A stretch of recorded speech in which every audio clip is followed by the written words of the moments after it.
when a simple job offer turns your home into a hub for stolen goods, and you become the unwitting middleman in a criminal operation. It started with a message on a job board. The user, who would later share their story on Reddit, had been looking for remote work, something flexible that would allow them to work from home while they searched for something more permanent. They had been unemployed for a few months, applying to dozens of positions a week, and the constant rejection had worn them down. The listing seemed legitimate, described a role in logistics and shipping support, responsibilities that included receiving packages, inspecting their contents, repackaging them, and forwarding them to other locations. The pay was reasonable. The company name seemed familiar, something close enough to a real logistics brand that a quick glance did not raise any alarm, and the communication was professional. They applied, expecting to hear nothing back like so many of the other applications they had sent out, and were surprised when a reply arrived within a few hours. They applied, and within 2 days, they were hired. The onboarding process was convincing. There were contracts to sign, company policies to review, and a portal where they could log in and track their assignments. The portal even had a company logo, a help section, and a section for submitting timesheets. All of it polished enough to look like something built by an actual HR department.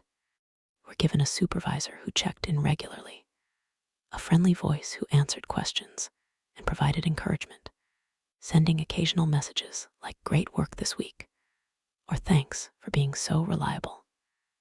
The user was told that they would be working as a quality assurance agent for a major retailer, ensuring that returned items were in good condition before being sent back to warehouses or other distribution centers. It sounded routine. It sounded legitimate. They even received a short training video explaining how to inspect items for damage before repackaging them. And the packages started arriving. Large boxes shipped from various retailers around the country, filled with electronics, high-end clothing, and other valuable items.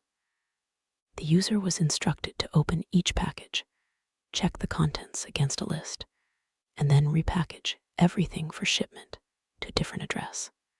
Addresses changed often, usually to P.O. boxes or vacant commercial properties, and the shipping labels came pre-printed through the portal. So there was never a moment where the user had to make a decision about where anything was actually going. The work was repetitive and boring, but the user was grateful to have a job, something to fill the hours and pay a few bills while the job search continued. They did not stop to question why legitimate goods were being shipped through them, rather than directly to the final destination. The first red flag was subtle. A package arrived with a return address that did not match the retailer listed on the packing slip. The user mentioned it to their supervisor, who dismissed it as a clerical error, something that happened occasionally with their shipping partners and was nothing to worry about. The second red flag was more obvious. The package contained multiple items that had clearly been purchased with different credit cards based on the receipts inside the box, names that did not match each other and did not match the name on the shipping label either. The user asked about this, and the supervisor explained that they were consolidating returns from multiple customers, a normal part of the reverse logistics process. The explanation sounded plausible, and the user wanted to believe it.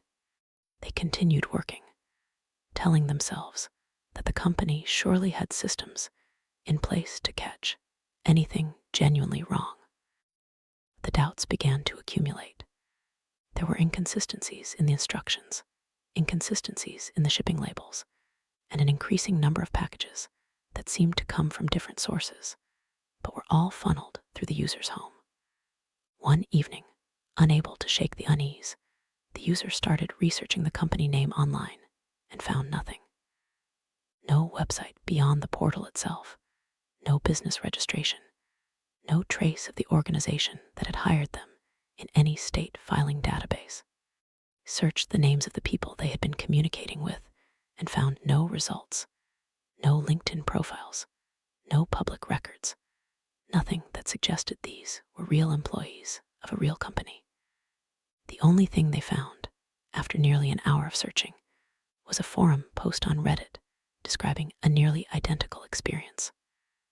A victim had been tricked into becoming a parcel mule, receiving stolen goods, and forwarding them to scammers under the exact same cover story of quality assurance work.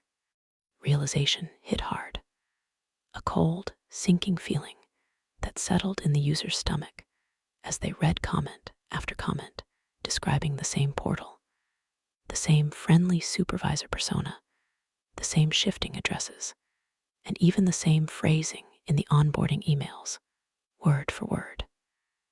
The user had been working for criminals. Stopped immediately. They contacted the shipping carriers and informed them that the packages they had received were part of a suspected fraud, spending nearly 2 hours on the phone being transferred between departments before finally reaching someone who understood the situation. They froze their personal accounts, changed their passwords, and documented everything, taking screenshots of the portal, saving every message from the supervisor, and printing out the tracking numbers for every package that had passed through their hands. But the packages kept arriving. The scammer had already provided their address to multiple retailers, and the shipments continued to come for nearly 2 more weeks, each box a new reminder of the trap they had fallen into, sitting unopened on the porch until the user could figure out what to do with them. A small mountain of cardboard that grew a little taller every few days. User was not alone. Parcel mule scams have become a widespread problem, with victims recruited through fake job postings on legitimate employment sites. The fraudsters use the unwitting middlemen to receive goods purchased with stolen credit card numbers and other fraudulent payment information.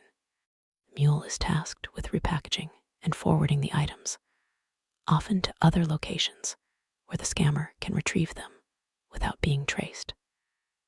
Sometimes using a chain of 2 or 3 different mules, so that no single person ever sees the whole picture. If the victim realizes what is happening and stops cooperating, the scammer often applies pressure, threatening legal action or accusing the victim of stealing the packages, sometimes even threatening to report them to their real employer or to immigration authorities in an attempt to keep them compliant. The psychological impact is significant. Victims feel ashamed and humiliated, embarrassed that they were fooled by what now seems obvious in hindsight, even though the operation had been built specifically to look ordinary at every step. They also face real legal risk. If the authorities trace the stolen goods to their address, they could be implicated in the fraud, even if they were not aware of the criminal activity.